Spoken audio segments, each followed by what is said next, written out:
After Lincoln vanished, Cassandra took control of the city's underworld. It wasn't a crime boss from Boston to Miami who respected her claim, though, so Commission, the Colombians, the Cubans, they all went after her. They realized too late they had no idea who they were fighting. Johnny Galante, throat slit, watching Deep Throat in a porn theater. And Manny Moreno, set on fire outside his daughter's quinceañera. Severo Garcia, buried alive on the beach, drowned when the tide came in. Anton Bagrov, beaten to death with crowbars in the parking lot of the Briar Patch. And then the real criminals came for her. The governor declared martial law, sent in the National Guard. So Cassandra shot him in the head on the steps of the Capitol building. After that, everyone got the message. The city belonged to Cassandra.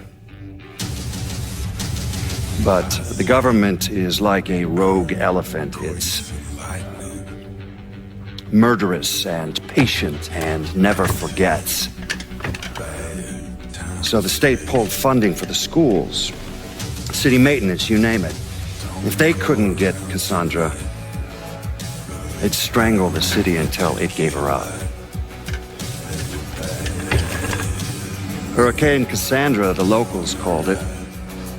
I don't think anyone expected the damage to be so severe, that the levees would completely fail, that the flooding would wipe out half the city and force the other half to leave, that the city would turn into the ghost town it is today. I mean, it's hard to believe, really. A major American city, I mean, left to rot like that? Some say Cassandra was one of the thousands who drowned in the flood. Others say she slipped away to the swamps and still rules what's left of the city's underworld from the bayou. Either way, she's a ghost. She hasn't been seen in years. After Samarkand's death, Lincoln Clay disappeared. The Bureau deprioritized the investigation after a few months, but I keep an active file. In 1971, I tracked him to a California shipyard where he was working under an assumed name. By the time we got there, though, he was gone. The trail went cold, and by 77, 78, I figured he was dead. But then I got a report of someone matching his description working with the Colombians. Since then, there's a new sighting of him every couple of years. Lincoln made it out to California. Worked at the shipyards for a few years. Met him a woman. Seemed like he was gonna get married, but then it all came apart. Don't know why. And he started moving around. He went to Alaska, New York, South America. He even went back to Vietnam.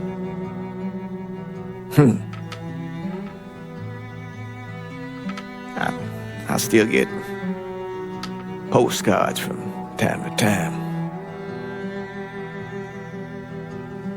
You know, I think Lincoln wasn't able to accept the world for what it is, or his place in it.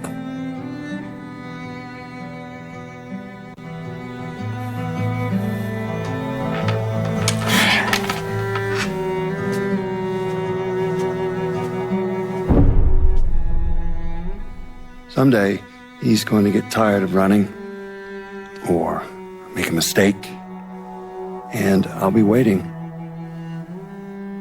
I promise you that.